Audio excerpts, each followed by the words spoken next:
সকলকে reuse life in a shell চ্যানেলে আবার ওয়েলকাম। আজকের দিনটা হচ্ছে ভূত চতুর্দশী। তো বাঙালিদের কালী পুজোর আগের দিন ভূত চতুর্দশী মানে মানানো হয় বলতে পারো। আর সেই দিনে 14টা প্রদীপ ঘরের চারিদিকে দেওয়া হয় এবং 14 রকমের শাক খেতে হয়। তো আমি এখানে বাজার থেকে প্রদীপ এবং ফুল কিনে নিয়েছি। এরপরে প্রদীপগুলোকে আমরা আস্তে আস্তে জলে কিছুক্ষণ ভিজতে দিয়ে দেন আমরা পুরো এখানে মানে ঘরের চারপাশে দেবো। তো আজকে ভূত চতুর্দশী উপলক্ষে এখানে 14 প্রদীপ কিনে এনেছি। তো এগুলোকে একে একে এবার জলে দেবো যাতে জলটা শুষে নেয়, তারপরে এগুলোকে জ্বালাবো। তো তোমরা কি জানো ভূত চতুর্দশী কি? মানে আমার যতটা জানা আছে ততটা হচ্ছে যে এই দিনে আমাদের যে 14 জেনারেশনের যে অ্যানসেস্টার্স তারা আসেন এবং আমাদেরকে আশীর্বাদ করে। তো এটাকে একটা ফানি ওয়েতেও বলা হয়, মানে এটা হচ্ছে ঠিক কালী পুজোর আগের দিন করা হয় ভূত চতুর্দশী। এটা ধরো হ্যালোউইনের মতনই অনেকে ভাবে, বাট আসল রিজন সেটা হচ্ছে যেটা বললাম আগে, 14টা যেটা জেনারেশনসের অ্যানসেস্টার আছে তারা এখানে আসেন, গিফট করেন, মানে ব্লেস করতে আসেন। তো এই জন্য আমরা দুয়ারে মানে যে ঘরের দরজার সামনে 14টা প্রদীপ জ্বালাই। আর কালকে তো প্রদীপ জ্বালানো ঘটকাপাটা আছে। তো এই বলতে বলতে আমার হয়ে গেছে প্রদীপগুলো ঝলে দেওয়া।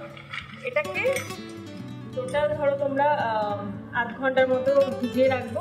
দেন এগুলোকে শুকিয়ে পর তারপরে এখানে ধুলো আর তেল দিয়ে জ্বালাবো। একটা মেন যেগুলো বড় আমি কিনেছি, ডিজাইনটা এরকম ভালো লেগেছে, সেটা ঠাকুরের কাছে থাকবে। বাকি যে প্রদীপগুলো আছে সেগুলো মানে ঘরের দরজায়, তারপরে জানলার দরজায়, ওগুলো একটা সাজানোর ইচ্ছা আছে রঙ্গোলি ফুল দিয়ে। দেখা যাক কতটা পসিবল হয়, কারণ একটা এক্সট্রা প্রদীপ আছে আমার কাছে, তো দেখা যাক। তো প্রদীপগুলো প্রায় সাজানো হয়ে গেছে। এরপরে ট্রাই করব রঙ্গোলি দেওয়ার। রঙ্গোলি দেওয়ার মানে ওরকম পারবো না, জাস্ট একটু ট্রাই করবো। এমনিতে 8টা বেজে গেছে, আজকে চারমিনার গিয়েছিলাম, তো ট্রাই করি যতটা মানে সাজানো যায় ততটা। আর পেছনে আরেকটা জিনিস হচ্ছে, let me show you that.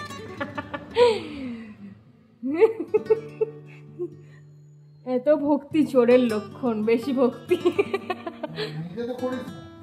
ও এটা কে কিনেছে?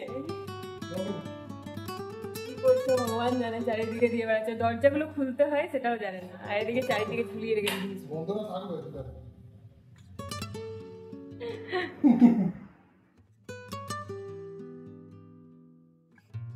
তো প্রদীপগুলোতে সলতে দেওয়া হয়ে গেছে, এবার তেল দেবো। এগুলোতে তুলো দিয়ে দিয়েছি, এবার একে একে তেল দিয়ে দেবো।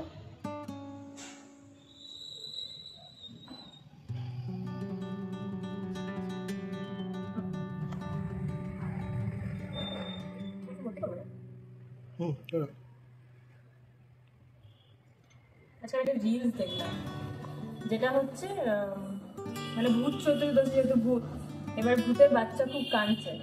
দেন ভূতের মা বলছে কাঁদিস না, তোর বাবা নিয়ে আসবে এখনই খাবার দাবার খোঁজ করে। দেন ভূতের বাবা ফিরে এসে বলছে সব দুয়ারে 14 প্রদীপ করে জ্বালিয়ে দিয়েছে, সবাই 14 শাক খাচ্ছে, তাই আর আমি কারোরই ঘাড় মটকাতে পারি। তখন মা বলছে তাহলে কি আজকে ছেলেটা না খেয়ে থাকবে? ভূতের বাবা বলছে দাঁড়া, যতক্ষণ আমার প্রাণ আছে আমি নিয়ে আসছি কিছু না কিছু করে, আর যতক্ষণ আনতে পারবো খাবার দাবার আজকে ঘরও ঢুকবো না। বিভিন্ন ধরনের রিলস, মানে কি একটা জিনিস আর কি একটা করে দিয়েছে না, অনেক রকম মিনিংস বের করে দিয়েছে না। তোমার মন্তব্য কি? তুমি ভূত চতুর্দশী সম্পর্কে কি জানো? 14 অ্যানসেস্টার্সদের নিয়ে এই 14 প্রদীপ, আর কি এর আর আলাদা মানে কি আছে? এটা হয়ে যাক না।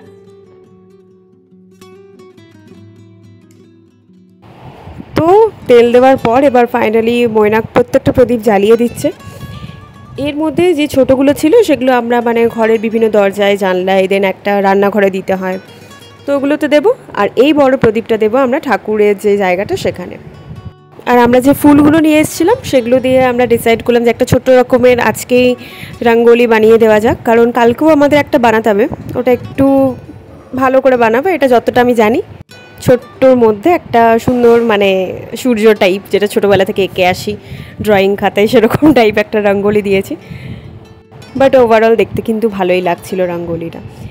তারপর এটা দেওয়ার পর আমরা আরেকটা দরজা আছে, এটা হচ্ছে পেছনের দরজা, এখানেও প্রদীপ দেব এবং বাকি ঘরে চারিদিকে আমরা প্রদীপ দিয়ে দিয়েছি। তো এটাই ছিল আজকের ভিডিওর মধ্যে। কালকে আসছে দিওয়ালি ভিডিও। আজকে ভিডিওটা এখানে শেষ করলাম।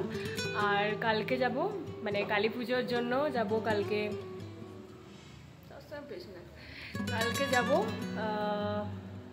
একটা কালী মন্দির আছে এখানে, সেখানে। আর একটা দুটো আর কি কালী মন্দির আছে, একটা সকালে পুজো দিতে হবে আর একটা রাত্রেবেলায় তারপর যাব। তো যদি এই ব্লগটা ভালো লেগে থাকে তাহলে like, share, comment and subscribe to my channel which is views life in a share. Thank you.